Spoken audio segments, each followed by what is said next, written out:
Muy buenas tardes, soy Tristán Pertiñez, director del Centro de Estudios Andaluces.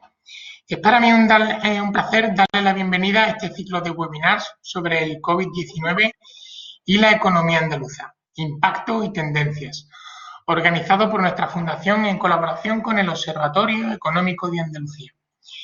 La Fundación Centra, fundación pública adscrita a la Consejería de Presidencia, Administración Pública e Interior de la Junta de Andalucía, es una entidad de carácter científico y cultural sin ánimo de lucro que tiene como objetivos fundacionales el fomento de la investigación científica y la generación de conocimientos sobre la realidad social, económica y cultural de Andalucía, al objeto de contribuir positivamente en la toma de decisiones de las instituciones públicas y privadas que influyen en el desarrollo social, político, económico y cultural de nuestra comunidad autónoma.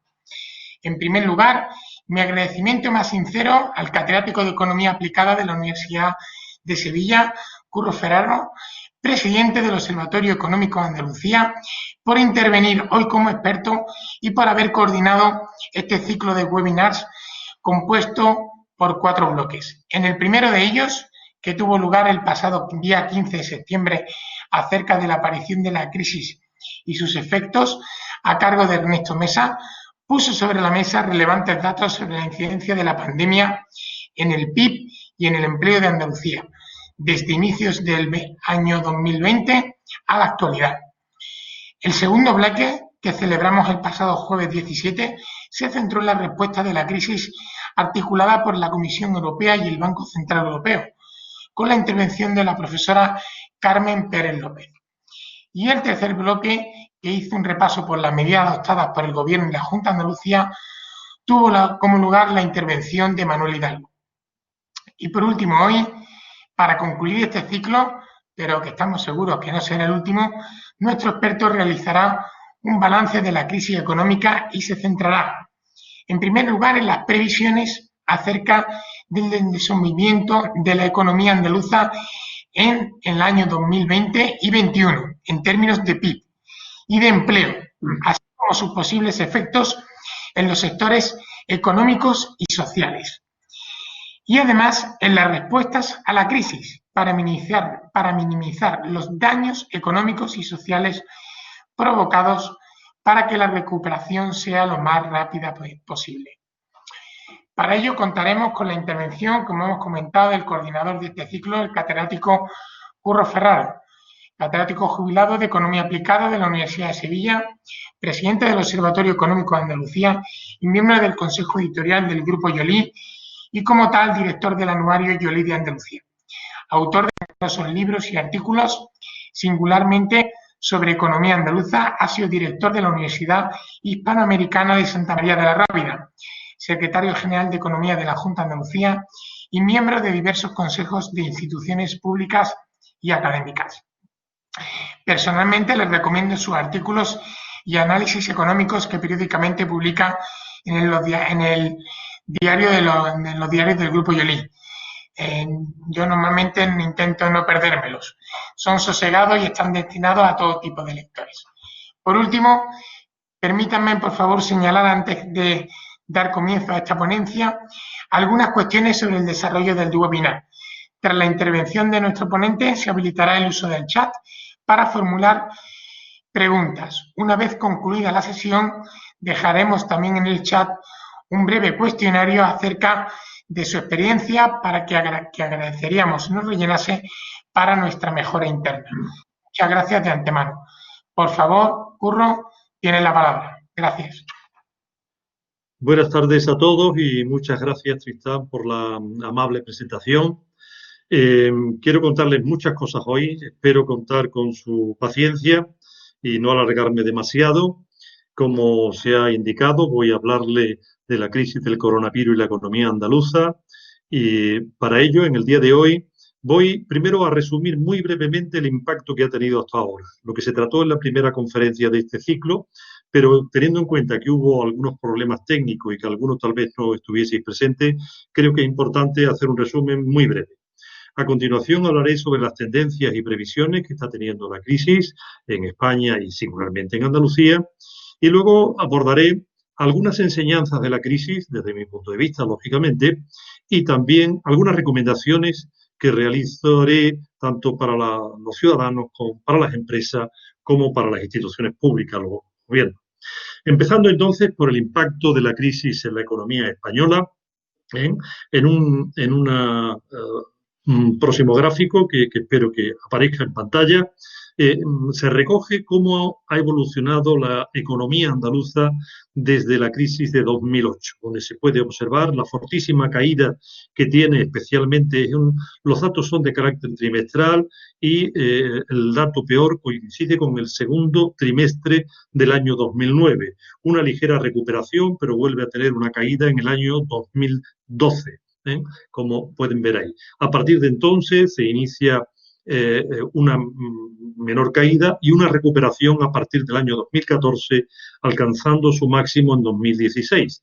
A partir de ese momento, la economía andaluza, ese máximo, tiende a desacelerar su ritmo de crecimiento, con alguna ondulación, como puede observarse, pero con una tendencia pues, relativamente constante, ¿no? Ya en el año 2020, en los 2 primeros meses que hemos tenido de este año, ese proceso de desaceleración continuaba, pero de desaceleración en cualquier caso con un crecimiento positivo. Sin embargo, a partir de la declaración del estado de alarma el 14 de marzo y las medidas adoptadas de restricciones a la movilidad y a la actividad económica para contener la evolución de la pandemia, pues provocaría un intenso impacto en la economía regional, que solamente teniendo en cuenta que afectó a la mitad del mes de marzo, a una quincena, un poco más, sin embargo, nos dio para el conjunto del primer trimestre una caída del Producto Interior Bruto del menos 4,3% interanual, es decir, respecto al mismo trimestre del año anterior, según la estimación que realizamos por parte del Observatorio Económico de Andalucía. Las medidas de confinamiento y de restricción que tuvimos a lo largo del mes de abril y buena parte del mes de mayo ha provocado una reducción de la actividad productiva con un impacto económico notabilísimo. Y aunque desde mitad de mayo, como se atenúan algunas de las condiciones restrictivas que se habían adoptado, y también ocurre algo en junio, eso no impidió para que la economía andaluza tuviese una caída espectacular en el segundo trimestre, un auténtico batacazo económico que el Observatorio Económico de Andalucía estimó en una caída de un 24,5% del Producto Interior Bruto en relación con el mismo trimestre del año anterior. Pues bien, hasta aquí el primer quería resumir de la primera intervención, y ahora quiero hablarle más de tendencias y previsiones. Nosotros ya no tenemos en este momento ningún dato macroeconómico que valore la entidad global de lo que tenemos. Lo que tenemos son indicadores parciales que nos hablan de por dónde puede ir la realidad y nos permite ver tendencias. En el marco externo más cercano, como es la Unión Europea, esos indicadores nos informan de una incipiente recuperación que se inició en el mes de junio y se confirmaría en el mes de junio con un crecimiento generalizado y significativo del sector manufacturero, pero que sin embargo los últimos datos del mes de agosto apuntaron a una cierta desaceleración. En concreto, el pasado día 23 de septiembre, este mismo mes, se publicó el índice compuesto de gerentes de compra de la zona euro, que es uno de los indicadores más relevantes para prever qué es lo que puede ocurrir en un futuro próximo. Y ese indicador, ese índice compuesto, se situó en el mes de septiembre, 23 de septiembre es la salida del dato, en 50,1 puntos, teniendo en cuenta que 50 marca el límite de lo positivo, es decir, solo una décima positiva. Eso fue fruto del comportamiento de las actividades de las empresas manufactureras, de la industria manufacturera, porque las empresas de servicios estuvieron por debajo del 50. Las industrias manufactureras, sin embargo, tuvieron un buen comportamiento, 56,8 puntos, y del que se benefició Alemania y otros países con una industria muy importante, más importante, como algunos países del este de Europa. Pero las economías de los países del sur de Europa, entre ellas España, que han sufrido algunos rebrotes, se ha producido un estancamiento o cuando menos una desaceleración de esa recuperación. Dicho de esto, respecto a Europa, paso a hablarles resumidamente de cuáles son las tendencias que estamos observando en la economía española en los últimos meses. Es una tendencia con una evolución muy semejante a la experimentada en el conjunto de Europa. El levantamiento del estado de alarma a finales de julio y la apertura del espacio aéreo en Europa impulsó a lo largo de este mes de junio una recuperación del consumo y del empleo en un clima de un cierto optimismo que siguió intensificándose durante julio, por lo menos en los primeros días de julio. Sin embargo, el aumento de la interacción social tras el levantamiento gradual de las restricciones, pues pronto empezó a provocar nuevos focos de contagios que empezamos a percibir de una manera ya significativa a mitad de julio, en la segunda mitad del mes de julio, y que finalmente llevó a que algunos países pusiesen restricciones a los vuelos procedentes de España. Singularmente el Reino Unido y Alemania, países de los cuales proceden buena parte de nuestro turismo. Estos datos fueron, lógicamente, vuelva atrás, por favor, la imagen, el gráfico anterior. Ahí, gracias. Como le decía, estos datos que se producen que tienen un efecto directo en el sector turismo, pues generan un impacto negativo sobre la actividad económica regional de carácter notable. España, por otra parte, va marcando la cabeza en cuanto al número de contagios, número de personas ingresadas hospitalizadas, número de fallecimientos y los nuevos datos de la pandemia pues, que se están produciendo en Europa. Es por ello por lo que para la economía española es el índice compuesto de indicadores líderes de la OCDE es el único de los países europeos que registra una caída en este índice que marca pues una cierta tendencia de desaceleración e incluso de tendencia al estancamiento de la economía. El crecimiento, en cualquier caso, de este tercer trimestre, que termina mañana, pues será positivo, ¿no? Porque respecto al trimestre anterior, que tuvo una caída, la economía muy elevada, muy intensa, tendremos un resultado positivo, habrá crecimiento positivo. Algunos lo estiman en un 12% de crecimiento respecto al trimestre anterior. En fin, todavía no ha concluido el trimestre y no se puede estimar con mínima precisión qué es lo que habrá ocurrido en el segundo trimestre, ¿no? Pero lo que evidentemente seguimos por debajo en este tercer trimestre que está concluyendo, por debajo del tercer trimestre del año 2019. Es decir, el crecimiento interanual del tercer trimestre también será negativo. Para el conjunto del año, el consenso, hay distintas estimaciones del Banco de España, del Gobierno, de AIREF, de FUNCAS, de las organizaciones internacionales como el Fondo Monetario Internacional, de la OCDE. El consenso aproximado es del 12%, que España tendría una caída del PIB del 12%. Si esto fuese así, el gráfico que tenemos ahora mismo por delante, el que lo ilustra, el anterior, el que estaba antes. Ese, gracias. Este gráfico es el que ilustra la evolución de esas previsiones y vemos cómo a lo largo del año las previsiones de todos los países en general pues van siendo peores, se van hundiendo. Pero lo que llama la atención, desde luego, es que la previsión peor de todos los países europeos es la que corresponde a España, que la de consenso, como les decía, es de un 12%. Pues bien, voy a hablarle ahora sobre las previsiones para Andalucía.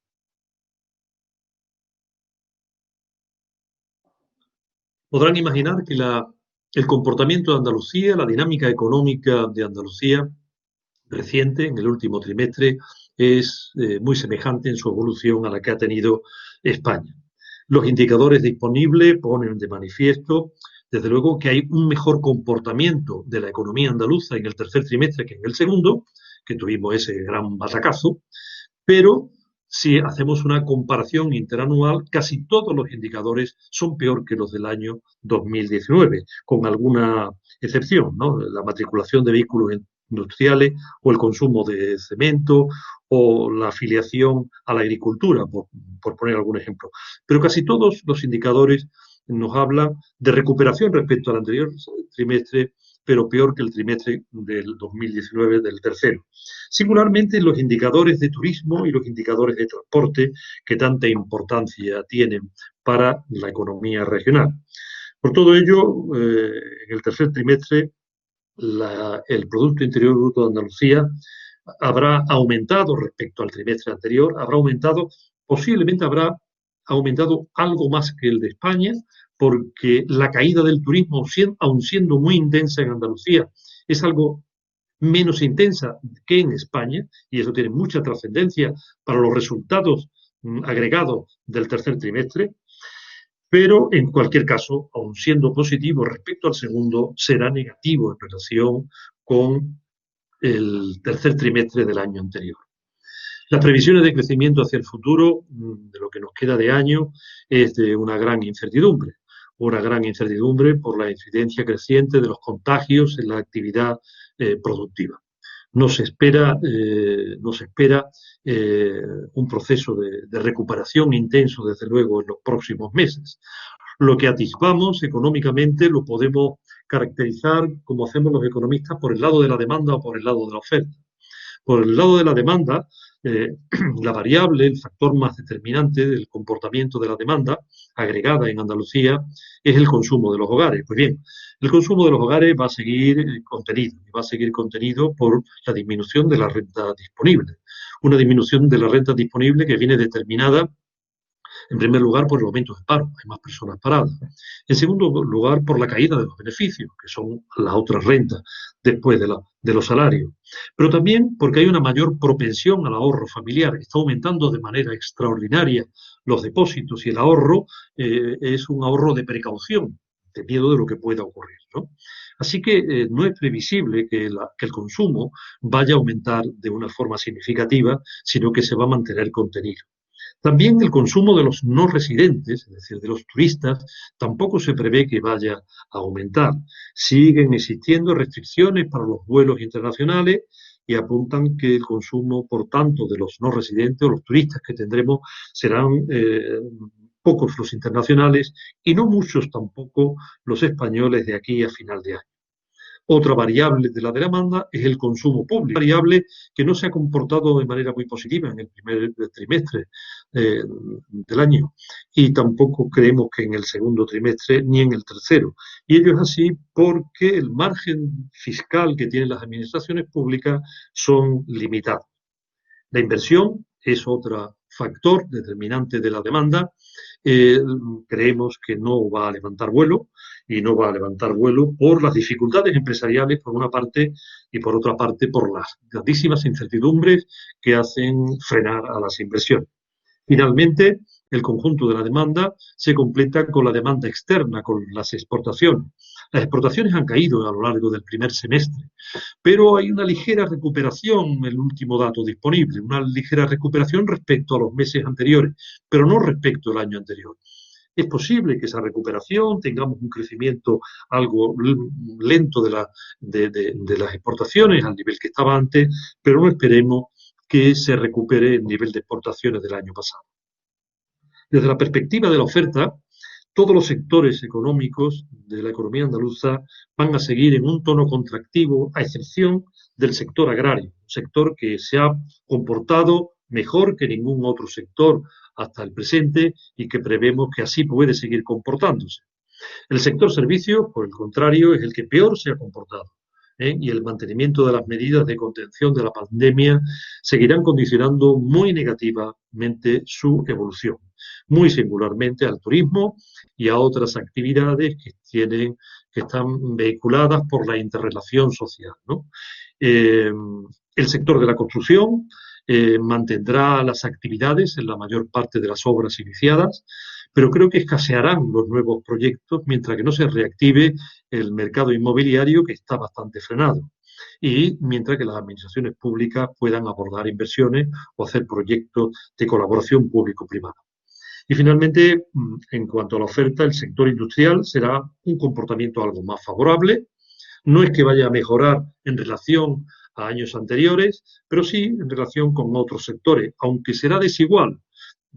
Típicamente se aproximarán más a la normalidad los sectores agroindustriales o los otros sectores que atienden necesidades básicas, mientras que los sectores que atienden a bienes de consumo o bienes de uso duradero, pues posiblemente su expansión estará más retraída.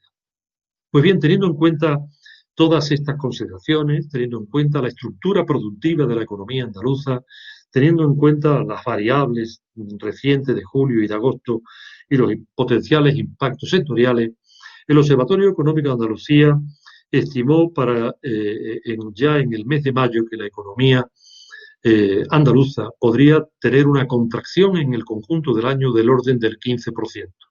Los datos que hemos obtenido en el segundo trimestre y las percepciones que estamos teniendo a lo largo de este trimestre nos hacen mantenernos aproximadamente en esa cifra.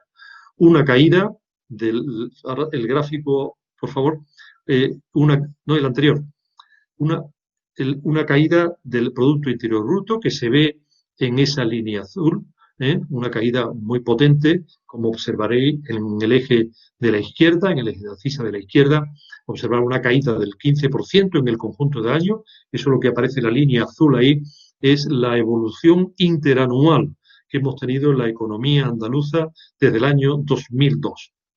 Con caídas observarán el año 2009 y el año 2012, como ya comentamos, y la fuerte caída que tenemos en este año. Y a su vez, pues también lo que prevemos es que el paro pues también crezca y que se acerque al 30%. Esto sí mantenemos la dinámica sanitaria que ahora mismo tenemos. Si continúan intensificándose los contagios y se adoptan restricciones más severas de confinamiento y de movilidad a las actividades económicas, no podría descartarse una evolución en W, es decir, que después de la caída que hemos tenido podamos tener una nueva caída.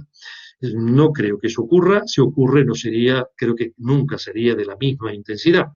Pero previsiblemente nosotros lo que creemos es que se produce una desaceleración y cuando más lo que puede ocurrir que se produzca casi un estancamiento de la actividad en los próximos meses. Y con eso paso a hablarle de las previsiones para los próximos años.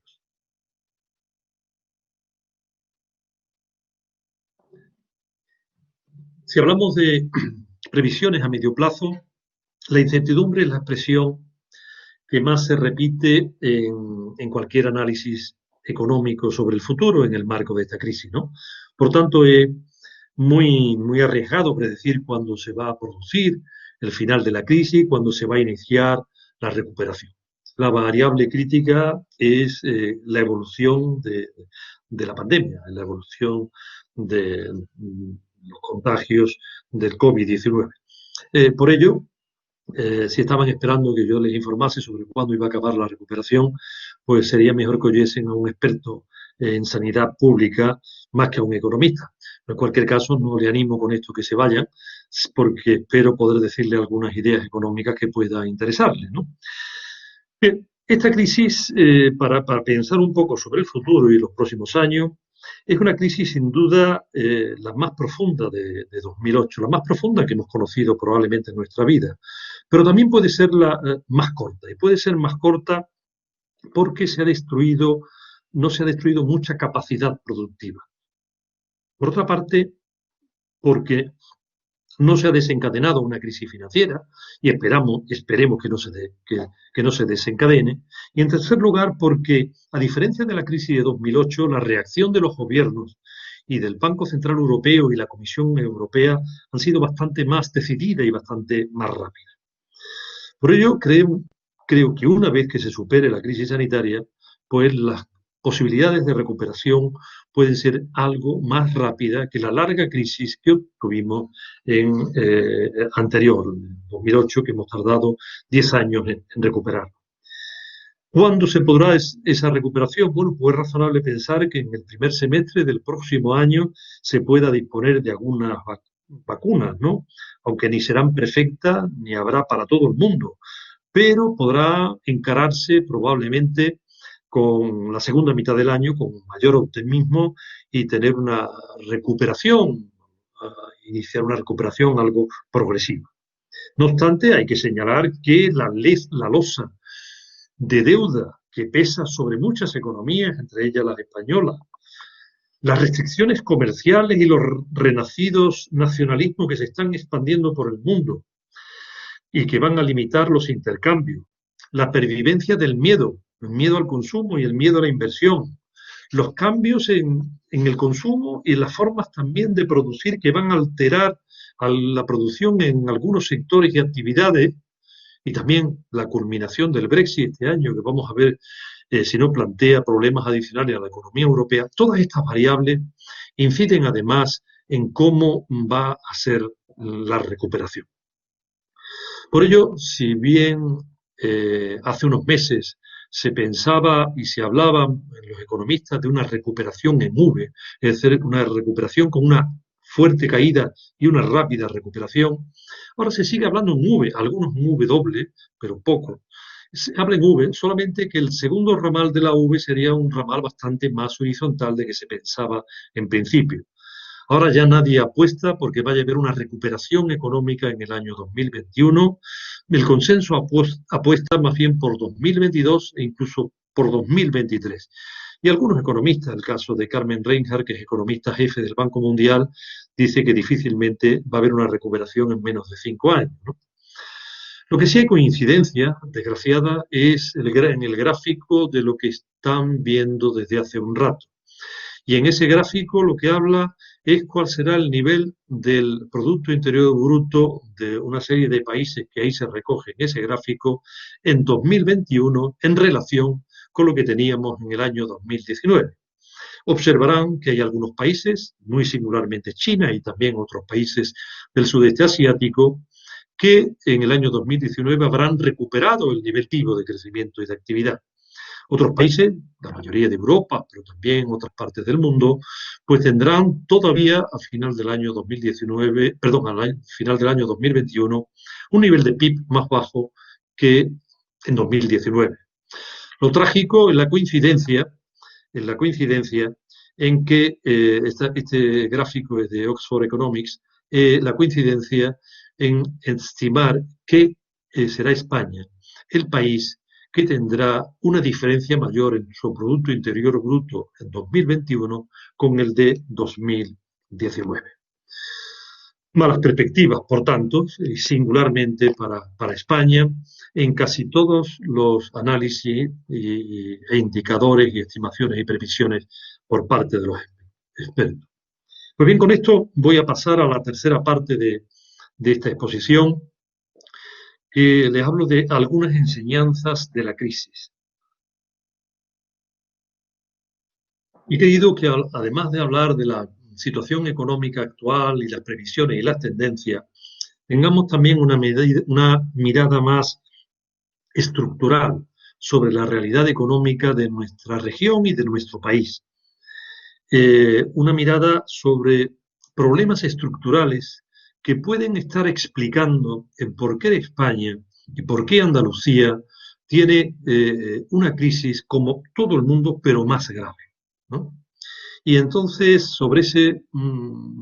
reflexionando sobre esto, pues he señalado 7 factores, que probablemente alguno de vosotros podrá señalar otros, pero por su importancia me han parecido que son los más significativos.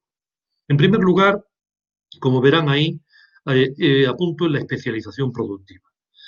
Yo creo que la especialización productiva es la causa más determinante del mayor impacto económico de la crisis del coronavirus, en particular por el elevado peso del turismo. Ahí veis en ese gráfico cómo el peso del turismo en España, el 11,8, es el mayor del mundo. Le sigue México, Islandia, Portugal y Francia, otros países, pero España es el mayor del mundo. Pues bien, pensar que el turismo todavía pesa más en Andalucía que en el conjunto de España, un 13%. Pero además, no solamente el turismo, sino que la estructura productiva de la economía andaluza tienen un elevado peso otros sectores. El siguiente gráfico, por favor. Tienen un elevado peso otros sectores que también están muy afectados por la crisis. Ahí lo podrán ver, es el caso del comercio, que es el que más pesa de todos estos sectores, el caso de la hostelería, la sanidad, otro peso, las administraciones públicas. Algunos de estos sectores, como es el caso de la agricultura, no constituye, tiene mayor peso, pero es un sector que se está comportando de forma semejante a años anteriores. Otros, como la sanidad, determinado lógicamente por la pandemia, pues no va a tener una crisis. Bueno, los sanitarios sí tienen una crisis y lo tenemos todos, pero de luego en cuanto a actividad económica no les falta, ¿no? Pero en otros sectores como es el comercio, como es la hostelería, como es otras actividades de transporte, pues sí nos afecta de forma significativa. Y aunque ahí no están recogidos, porque no hay un desglose muy amplio, lo que no tenemos nosotros, sin embargo, es especialización en algunas actividades o en algunos sectores que se están comportando de forma estable e incluso positivamente. Casos de la industria farmacológica u otras actividades vinculadas con la sanidad y la biotecnología, la inteligencia artificial, el comercio electrónico, la industria del robot, otras industrias diversas vinculadas con la digitalización y la conectividad, ¿no? Este tipo de actividades están escasamente presentes en la estructura productiva regional y son actividades que son estables o en algunas de ellas, como el comercio electrónico, con un fortísimo crecimiento en estos meses que tenemos de pandemia. La segunda característica que creo que ayuda a explicar también las dificultades añadidas que tenemos en España y más aún en Andalucía es la temporalidad del empleo. La elevada tasa de temporalidad laboral y también con las limitaciones en la formación inciden de forma más grave en el empleo, ¿no? en el empleo. Y en ella se puede ver, perdón, se puede volver sobre el gráfico anterior. En ese gráfico podrán ver la proporción de empleados temporales en el total de los empleados entre 15 y 64 años, ¿no? Por países. Y no sé si se pueden observarlo muy bien, pero si lo pueden observar, verán que España, de todos los países que hay contemplados, es el país que tiene la tasa de empleo temporal más elevada. Para el año 2019, la tasa de empleo temporal para España era del 26,3%, cuando la Unión Europea era del 14,1%. Pues bien, en Andalucía es del 35,3%. La mayor tasa de temporalidad en el mercado de trabajo lo que le hace es más susceptible de descensos bruscos en la ocupación en las fases contractivas, porque es más fácil despedir a una persona que se encuentra con un empleo temporal o con un empleo precario. La siguiente factor que nos parece explicativo de la crisis es la dimensión temporal, el tercero que colocábamos ahí. España se caracteriza por el elevado peso de pequeñas empresas y esto es aún más acentuado en el caso de Andalucía. Y bien, pues la mayor importancia relativa de las pequeñas empresas, pues en Andalucía fundamentalmente microempresas y autónomos, implica una mayor vulnerabilidad ante la crisis y restricciones financieras, comerciales y de otro índole para la recuperación. En el siguiente gráfico aparece una comparación entre el número de personas empleadas por empresas de distintos tamaños, ¿no?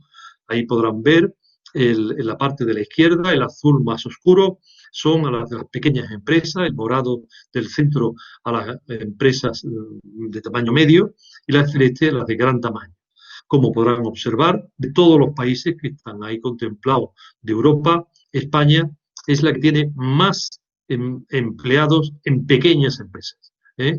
Y menos sobre todo, en empresas de carácter mediano. Bien, más intenso es el dato en caso de Andalucía. Siguiendo con los factores que pueden hacer la crisis más alta, lo siguiente es la dotación factorial.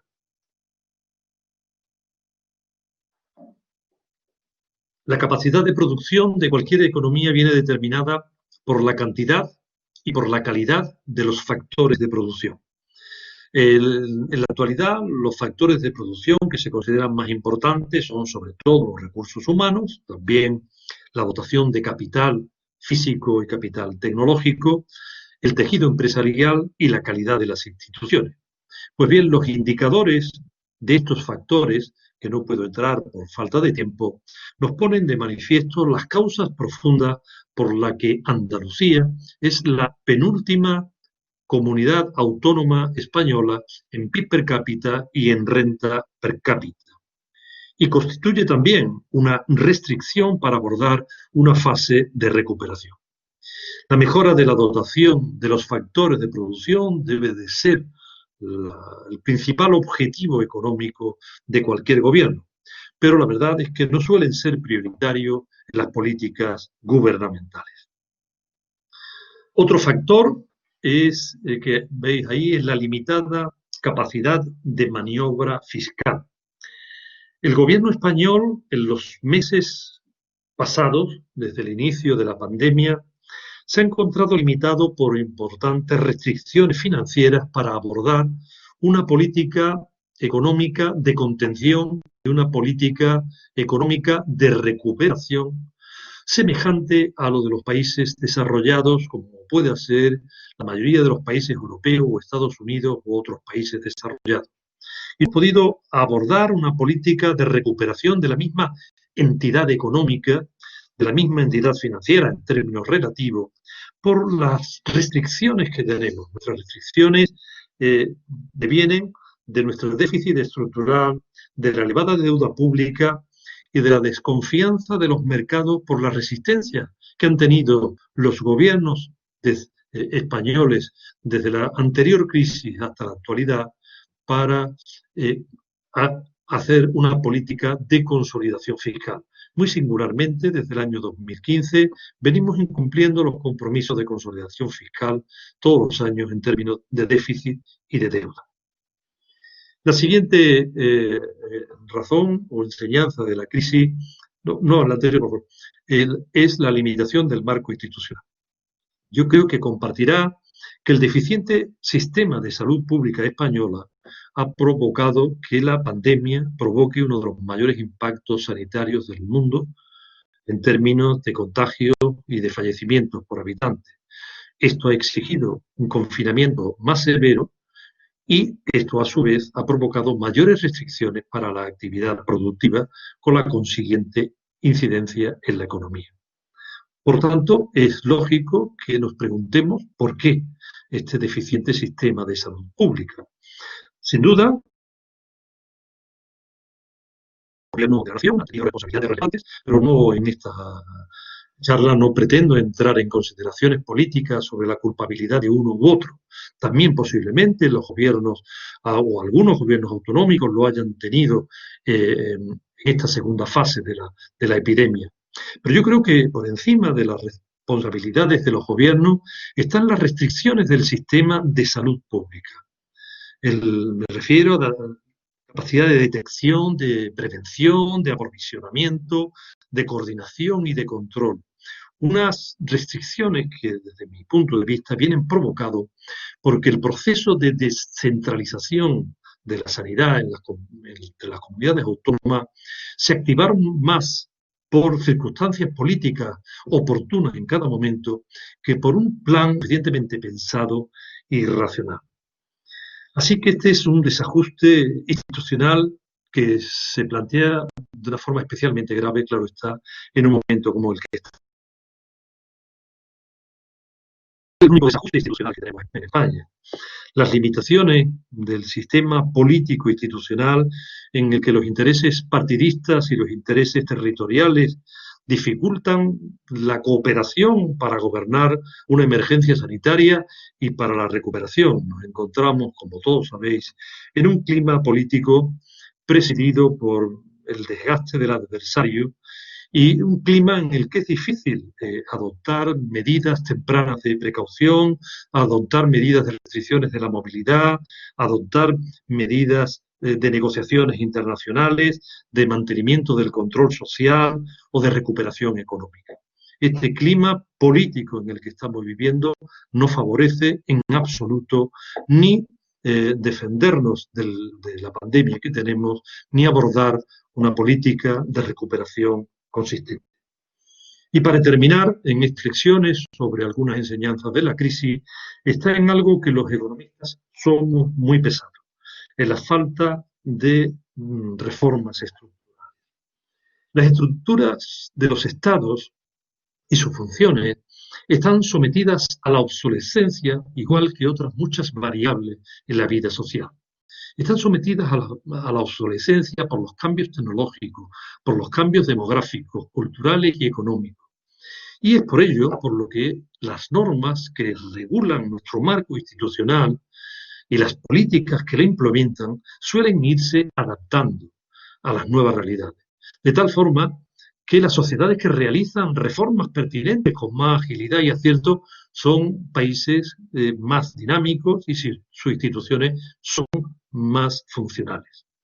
En nuestro país llevamos muchos años sin hacer reformas estructurales y no se hacen porque son costosas, porque tienen costes políticos para los gobiernos, porque cualquier reforma estructural afecta a algunos colectivos que normalmente la rechazan.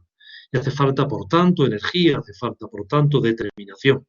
Es el caso de la reforma educativa, es el caso de la reforma de las pensiones tributarias, la del mercado de trabajo judicial o de las administraciones públicas. Reformas, todas ellas pendientes, y que si las hubiesen realizado a tiempo, la dinámica de la crisis y las posibilidades de recuperación probablemente también serían distintas a como ahora la tenemos.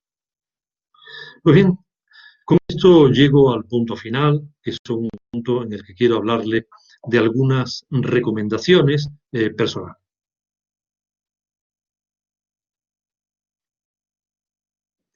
Pero previamente, un par de consideraciones. Una consideración primera para deciros que los efectos de la crisis sanitaria y de la crisis económicas son graves, muy graves y muy profundos. Pero esto no es la inmensa mayoría de los andaluces. Tenemos las necesidades básicas cubiertas.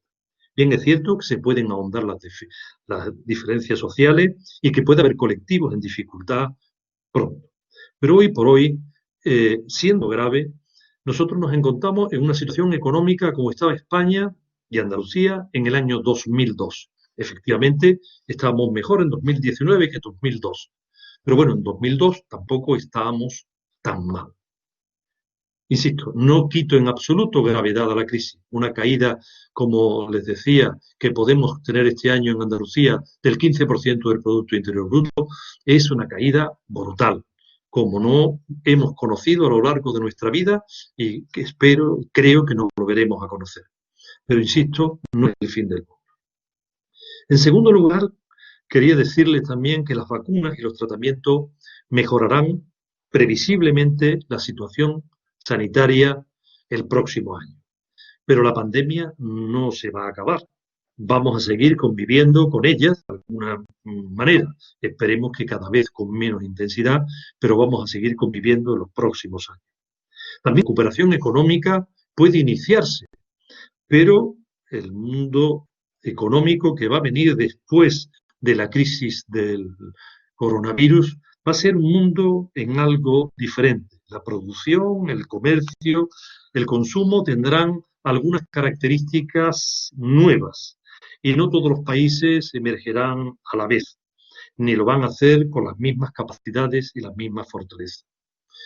Por ello, y este es el mensaje que le quería trasladar, lo que hagamos ahora y lo que hagamos en los días y los próximos meses no va a resolver la crisis de inmediato, pero sí va a determinar lo que va a ser nuestro futuro económico y social en los próximos años. Por esto me permito, sabiendo y consciente de que puedo equivocarme, desde luego, algunas recomendaciones, ¿eh? Y esas recomendaciones las divido, no es solamente las recomendaciones, los economistas siempre se las encargamos a los gobiernos, a que cambien sus políticas. Yo tendré palabras para los gobiernos, pero también algunas palabras quiero empezar para los ciudadanos y para las empresas. En relación con los ciudadanos, lo primero es una llamada a la responsabilidad social. A diferencia de otros países desarrollados, los países creemos que el futuro depende más de lo que hagan los gobiernos que de nuestro propio esfuerzo, lo cual nos inhibe de nuestra responsabilidad. Sin embargo, si bien el futuro van a depender de muchos factores externos, va a depender en gran medida de nuestra actitud y de nuestro comportamiento. Por ello, frente al desaliento, frente al miedo, frente a la queja que se está extendiendo en nuestra sociedad, creo que se hace necesario que se desarrolle la responsabilidad individual, que se desarrolle la resiliencia, que se desarrolle la capacidad para adaptarse a las nuevas situaciones. En segundo lugar, el consejo es de civismo. Una de las grandes enseñanzas de esta crisis es la interdependencia. Todos dependemos de todos. Cualquiera se puede contagiar de cualquiera, y lo que hagan los demás nos afectan a todos los demás. Esa conciencia de interdependencia nos debe de llevar a ser escrupulosos con las normas para evitar los contagios, colaborar en el buen funcionamiento de las instituciones, de los bienes y de los servicios públicos, respetar al diferente y no caer en este sectarismo y caínismo que estamos cayendo en España en las últimas semanas. En tercer lugar, al ciudadano quería hacerle una llamada a la solidaridad, porque todas las crisis suelen afectar más gravemente a los sectores de menor renta y a las personas más vulnerables. Y consecuentemente tendremos que dedicarle una atención especial. Y por eso quiero hacer una especial a las personas que tienen rentas estables, que deberían de ser conscientes de su situación relativa ante la situación de incertidumbre generalizada. Y las personas que tienen rentas estables son pensionistas, son empleados públicos, son personas que tienen rentas fijas, son directivos con altas retribuciones, etc. Y en cuarto lugar, en estas recomendaciones individuales, esfuerzo e innovación. De esta crisis saldremos sobre los hombros del esfuerzo y de la capacidad creativa. En particular, por ello, tenemos que ponernos las pilas. Aquellos que estén en edad laboral, que espero que sea la mayor parte de la población, deben hacer un esfuerzo de creatividad, de imaginación y de recualificación para adaptar sus capacidades a las necesidades que no van a ser las mismas de lo que exige el sistema productivo. Singularmente también quiero llamar la atención de aquellos que tengáis capacidad de gasto y que ponderadamente podáis hacer, consumir, gastar. No voy a decir que tiréis el dinero, pero no hay que ahorrar todo en el calcetín. Hoy, consumiendo, también somos solidarios en la salida de la crisis. Recomendaciones para las empresas. El papel de las empresas y de los emprendedores es absolutamente crucial para la salida de la crisis. Muchas empresas la crisis las tiene puesta o lo ha puesto en una situación muy complicada, por lo que tendrán que abordar ajustes y tendrán que provocar reestructuraciones. Esperemos que el marco normativo y las administraciones públicas se lo faciliten. Por otra parte, quiero llamar la atención sobre algo que no es muy frecuente. Antes he llamado la atención sobre la pequeña dimensión de muchas de nuestras empresas que las hacen más frágiles. Para ello es necesario colaborar, incluso ir más allá, pensar en la fusión de las pequeñas empresas y aquellas que sean posibles para alcanzar una mayor capacidad financiera, comercial y otras capacidades que se enfrenten al mundo de mayor competencia. Y finalmente llamar la atención a las empresas, todos lo saben, que esta es una crisis pero también una oportunidad. Es una oportunidad porque, como he dicho, van a cambiar los hábitos, van a cambiar algunos consumos y, en consecuencia, se van a abrir nuevos huecos de mercado, para lo cual serán necesarias nuevas producciones. Es ahí donde van a estar los emprendedores y los empresarios más innovadores, en la detección y en la explotación de esos huecos de mercado. Y finalmente, claro está, recomendaciones para los gobiernos. He de empezar diciendo que en el ámbito gubernamental las respuestas de los gobiernos, tanto nacional como regional, han sido muy semejantes a los de nuestro entorno. Las diferencias están en que nuestra limitada capacidad financiera le han impedido pues acometer las ayudas como se han hecho hasta ahora. Ayudas a las empresas en dificultades, ayuda al sorteo de renta, los ERTE, etcétera, etcétera, ¿no? Eso en cuanto a la contención de la crisis.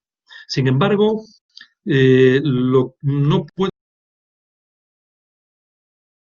me parece más cuestionable, las políticas de recuperación económica, los inicios de políticas de recuperación económica, para lo que se han adoptado medidas parciales, insuficientes y atendiendo a la demanda de ciertos sectores, de empresas o de la oportunidad política, pero con ausencia de una clara estrategia, de una estrategia coherente, ¿no? Y nos encontramos en que la política económica se encuentra ahora mismo en un gran dilema. En un dilema porque, si bien es ampliamente compartido que los gobiernos, además de mejorar la atención sanitaria, deberían de sostener a las empresas facilitándoles liquidez, limitándoles las obligaciones fiscales, facilitando su adaptación a crisis y financiando sus proyectos, también es compartido que los gobiernos deben de subsidiar a los trabajadores desempleados y a los autónomos y a las personas que no tienen una renta suficiente. Y esto tanto por solidaridad como por la necesidad de sostener la demanda y el consumo, ¿no? Pero, ¿qué es lo que ocurre? Que el gran dilema está que todo esto exige muchos recursos financieros y tenemos restricciones financieras ciertas. Fíjense que los últimos datos que ha dado el Banco de España sitúa el déficit público desde comienzo del año hasta el mes de julio en 102.345 millones y la deuda pública en 1,291 billones de euros, un 116% del Producto Interior Bruto. Es cierto que, como se expuso aquí en la segunda conferencia de Carmen Pérez, la Comisión Europea suspendió los condicionamientos del Pacto de Estabilidad, por lo que no tenemos las restricciones que teníamos antes en cuanto al aumento del déficit y del endeudamiento. Y que también, por otra parte, la política expansiva del Banco Central Europeo nos permite endeudarnos más con bajos tipos de interés. Pero ambas políticas ni dejan de carecer de riesgos ni están exentas de limitación en el tiempo, porque durarán lo que duren, previsiblemente hasta el año 2022 y posteriormente habrá que devolver lo que nos hemos endeudado. Además, y en cualquier caso, una política de endeudamiento muy expansiva en un país con un limitado crecimiento potencial como es España, podría tensionar la prima de riesgo y además se generaría o se acumularía una deuda extraordinaria, una deuda que sería una pesada losa para las generaciones futuras porque el pago de sus intereses, el servicio de la deuda y los recortes de gasto público que ello implicaría sería algo que sufriríamos en el futuro cercano.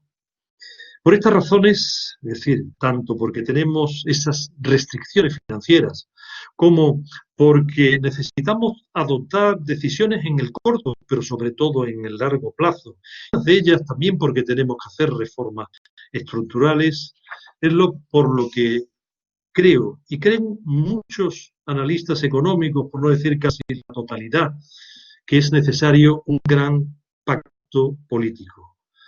Las complejas perspectivas exigen una estrategia global y coherente que sea compartida por las fuerzas políticas y que tenga un gran respaldo social.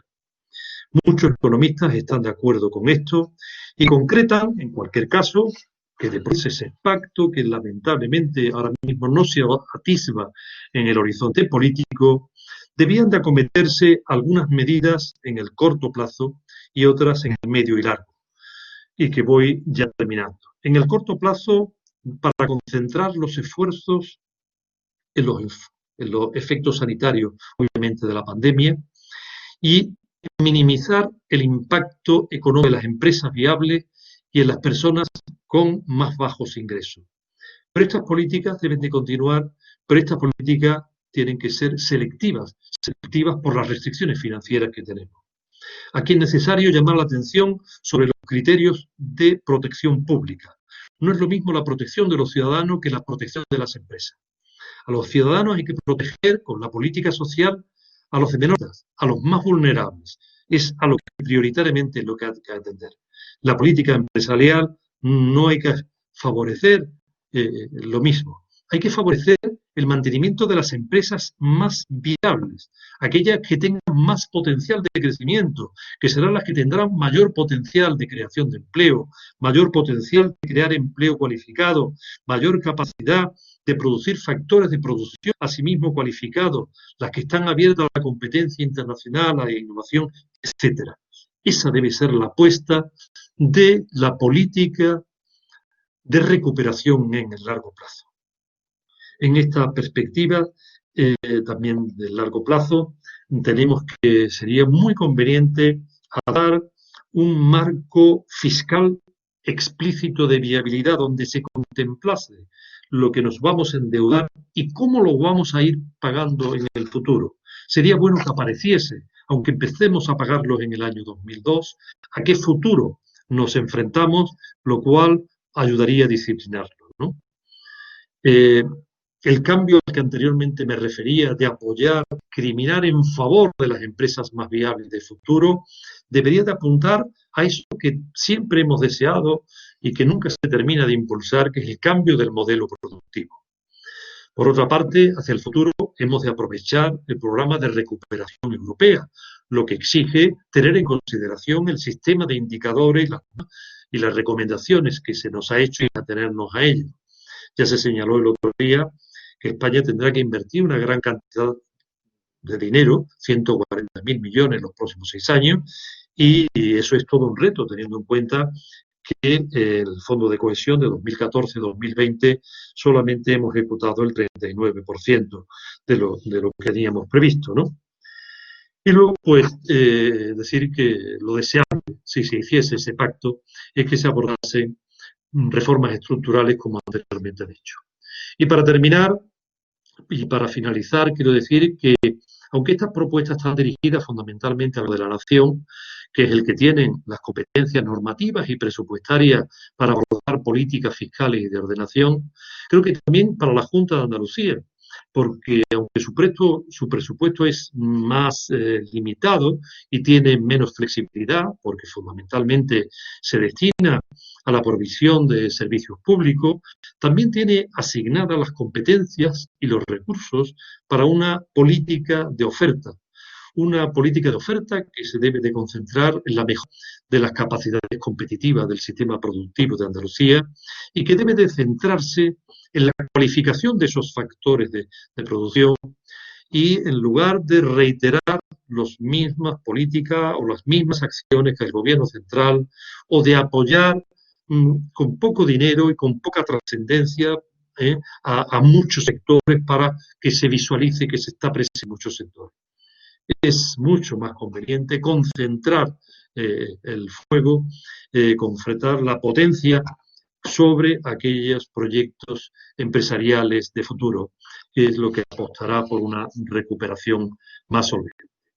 Muchas gracias por atenderme hasta aquí y estoy a vuestra disposición con las preguntas que queráis. Solamente me voy a levantar a encender la luz. Muchísimas gracias, Curro. Ha sido una exposición interesantísima. A mí personalmente me ha dejado muchas cosas sobre las que pensar y sobre las que reflexionar. Seguramente me la tendré que ver esta charla tuya, este seminario tuyo más de una vez. Y paso inmediatamente ya a los comentarios en el chat porque la verdad es que todos los participantes, que son muchos en este seminario, están empezando a hacer llegar sus preguntas y sus comentarios al respecto. Martín Rízquez dice, has dicho que habría que pedir esfuerzos a los perceptores de rentas estables y entre ellos a los empleados públicos. ¿No crees también que en España hemos crecido mucho en un segmento de ese empleo, el de los empleados políticos, empezando por los representantes de las diversas instituciones representativas, parlamento, administraciones, etcétera, en los llamados cargos de confianza? Incluso ya tenemos 4 niveles de administración que además aportan más bien distorsiones y conflictos competenciales que servicios a la ciudadanía.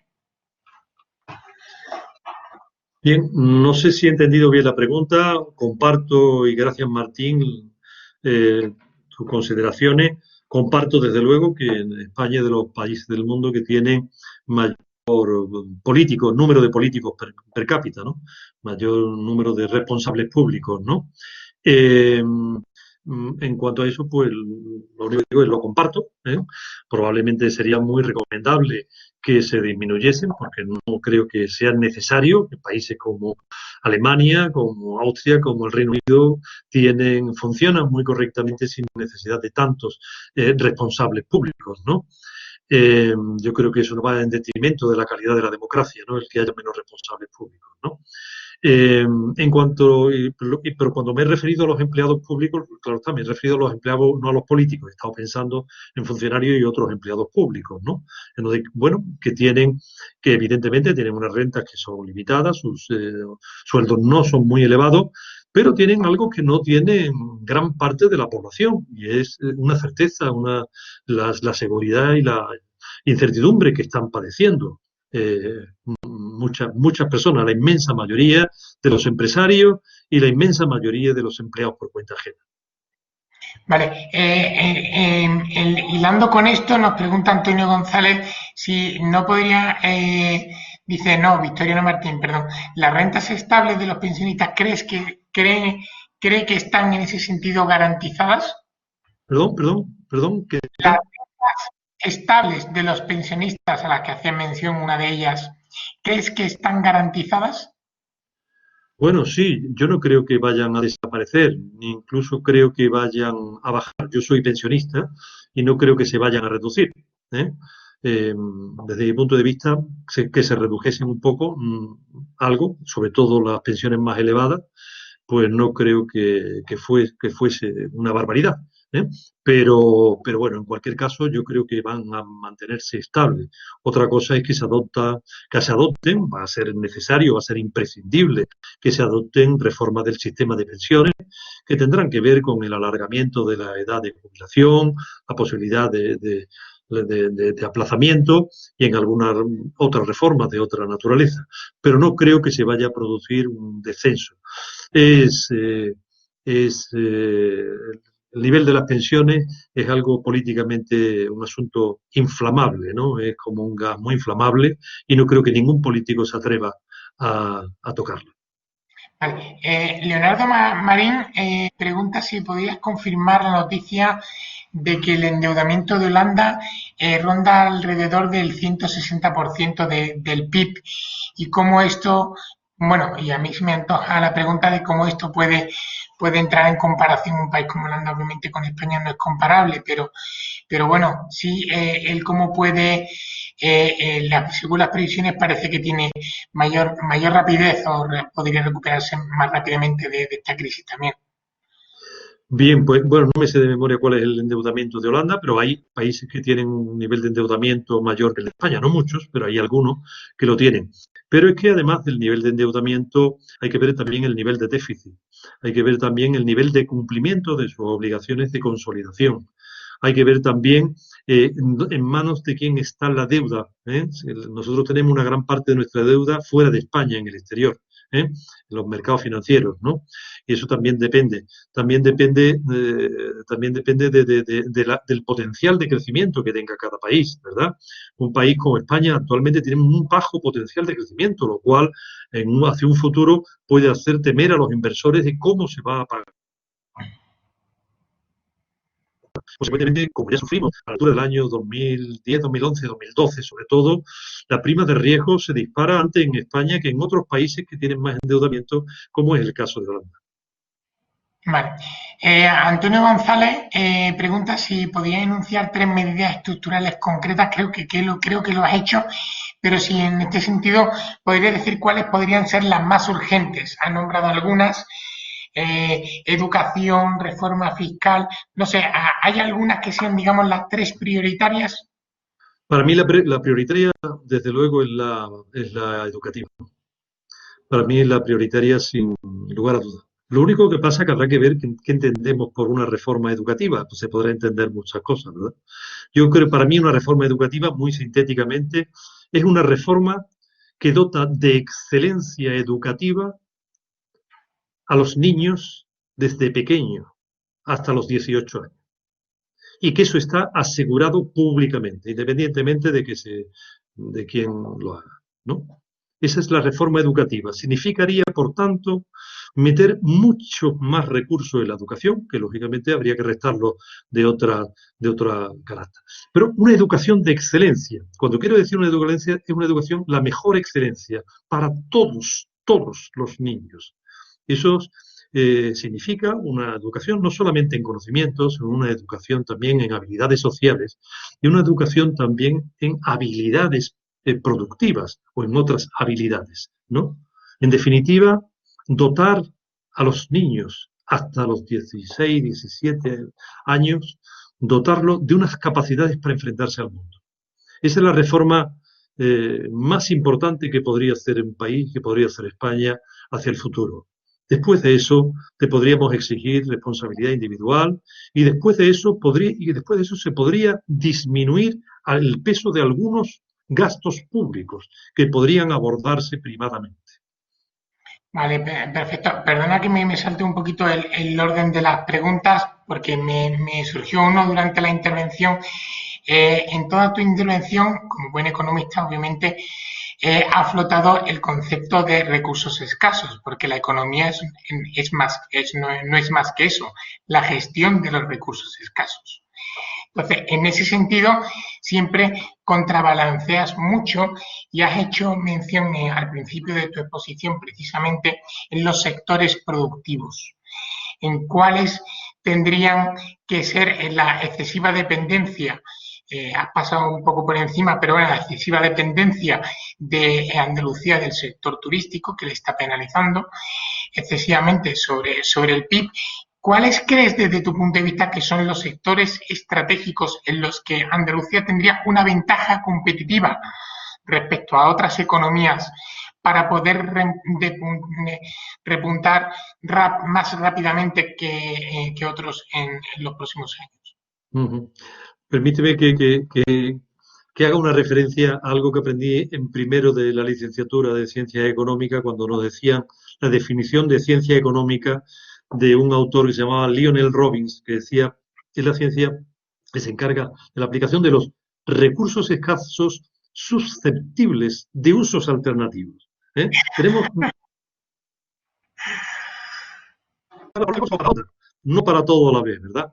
Pero, en fin, entrando ya en la pregunta, en la intención de la pregunta, que conste que yo no creo que haya ningún sector maldito. Yo no creo que haya que acabar o dejar el turismo y aparcarlo y que no haya turismo en Andalucía, ni mucho menos. Yo respeto a la funcionalidad de todos los sectores, de todas las empresas y de todas las actividades. Lo que sí creo es que hay que apoyar más a aquellos que nos puedan dar más frutos hacia el futuro. Pero siento defraudarte y defraudar al autor de la pregunta. Yo creo que no hay sectores estratégicos, hay empresas estratégicas, actividades estratégicas. No hay sectores estratégicos porque cuando se habla de sectores estratégicos normalmente lo que se habla es del sector que ha sido estratégico hasta hace poco, pero puede ya no serlo. ¿eh? entiendo. Podríamos decir que es un sector estratégico el aeronáutico. Hasta ahora se estaba diciendo eso. Pues veamos las dificultades que está pasando ahora mismo el sector aeronáutico, de construcción aeronáutica en Andalucía.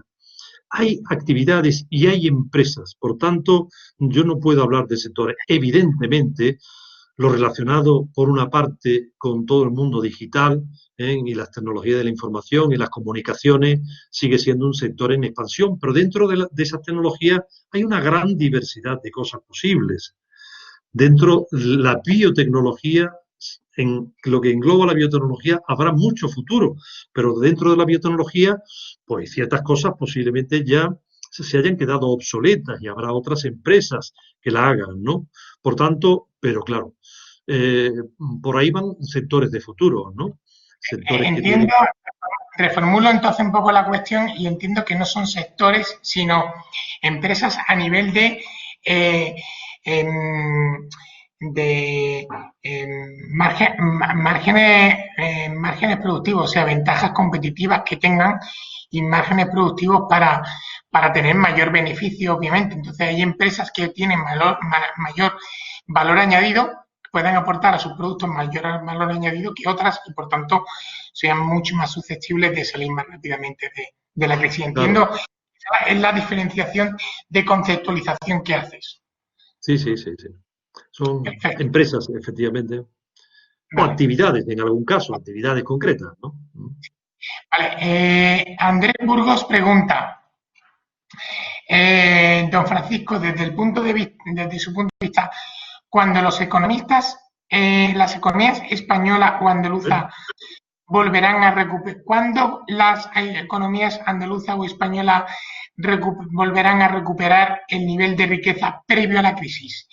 ¿Cuál será la factura de la misma en términos de paro, deuda y déficit? Bueno, pues algo de eso he tratado más que contestar, de lucubrar o reflexionar en la exposición, ¿no? Pues bueno, fecha evidentemente no la puedo decir, va a depender de cómo se comporte la pandemia, ¿no? Estamos viviendo unos días con una elevada preocupación por el aumento de los contagios y también de los fallecimientos y de las hospitalizaciones. Y no podemos saberlo, ¿no? Eso lo va a condicionar todo. Pero bueno, le decía que previsiblemente yo espero que podamos empezar a ver la luz en la primavera del año que viene, ¿no? O en verano del año que viene, pues podamos empezar a ver la luz, ¿no? Y ir empezar a recuperándonos, aunque no llegaremos al nivel de 2019 pasado, yo creo que por lo menos hasta 2023, ¿no? En cualquier caso, no es mucho tiempo, si tenemos en cuenta que serían 3 años si fuese así, en comparación con la crisis de 2008 que no nos hemos recuperado hasta 2016 o 2017, ¿no? ¿Eh? Eso es lo que creo. Y obviamente, ¿cuál será el coste? Pues claro, el coste evidentemente va a aumentar el paro. En este tiempo está aumentando, ha aumentado el paro se van a cerrar empresas, se han cerrado y se van a cerrar más empresas. Pero lo importante es que nazcan empresas. Lo importante es que nazcan empresas. ¿eh? Para mí es más llamativo y más preocupante que no nazcan empresas, que no surjan empresas, a que desaparezcan empresas. Las empresas tienen que desaparecer siempre. En cualquier economía viva, tienen que desaparecer muchas empresas porque dejan de tener alguna funcionalidad, porque su tecnología, su mercado, su producto desaparece, ¿no? Ese no es un problema, desde el punto de vista, obviamente es un problema para los propietarios y los empleados, claro, pero desde el punto de vista agregado, la desaparición de empresas no es el problema. El problema es que no surjan ideas, proyectos, inversión, decisión, empresarios, gente que se ponen a trabajar en nuevos proyectos. Bien, la penúltima, Manuel Fernando Raya, indica que no cree que los reiterados recortes desde el 2010 en sanidad, educación, etcétera, estén repercutiendo negativamente en hoy acentuando la crisis del COVID en Andalucía. Bueno, yo creo que el de sanidad sí, ¿no? El de sanidad probablemente sí, pero no creo que sea solamente los recortes, ¿eh? Sin duda hubo recortes importantes en Andalucía, hubo recortes muy significativos del gasto público en sanidad, ¿no? Y evidentemente limitó la capacidad, por tanto, de atención sanitaria pública, ¿no? Pero además de eso, yo creo que tiene que ver también con la gestión, tiene que ver con la organización, ¿no? Es decir, Lo que nos está poniendo de manifiesto la crisis sanitaria es que no había una unidad de salud pública suficientemente potente, suficientemente cualificada, que estuviese viendo lo que venía, avisando con tiempo, con medios, con inteligencia, y que tuviésemos una capacidad de respuesta en cuanto a antivirales, en cuanto a EPIs, en cuanto a etcétera, etcétera, etcétera, ¿no? ¿Eh?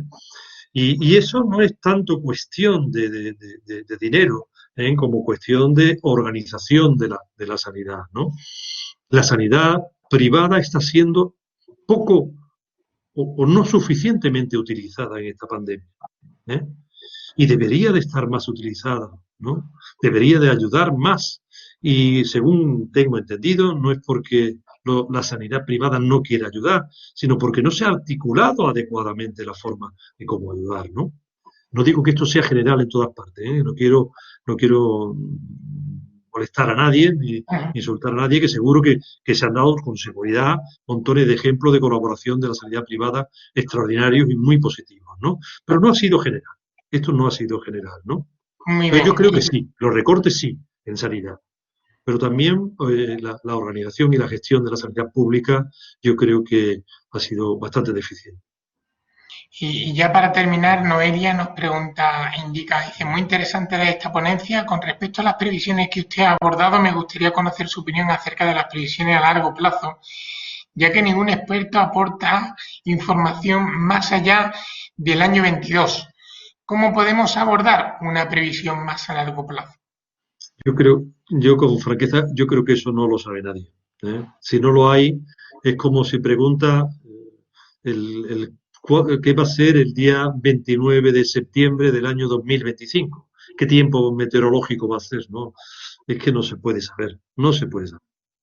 Pero lo que sí sabemos es que está en nuestras manos, en gran medida, ¿eh?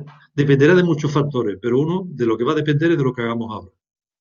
Está claro, yo en ese sentido, Curro, me quedo con esas recomendaciones que hacía en general a todos los ciudadanos, que somos todos y cada uno de nosotros, que ese esfuerzo individual, ese civismo, esa solidaridad y ese esfuerzo e imaginación que tenemos que echarle todos los días cuando nos levantemos, tanto el que es autónomo levantando la persiana, como el que tiene una pequeña empresa yendo a trabajar, como el que trabaja para la administración pública yendo a su puesto trabajando y dando lo mejor de nosotros mismos. Creo que en esas recomendaciones hay mucho de cierto y mucho de lo que hagamos de esos puntitos de tip que podemos recuperar en los próximos años y nos podemos recuperar mucho antes.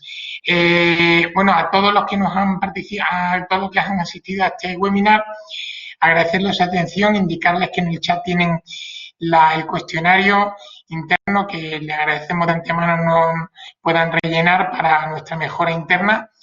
Y a ti, Curro, de verdad, muchísimas gracias por este interesantísimo ciclo de economía que hemos realizado junto con el Observatorio Económico de Andalucía y el Centra.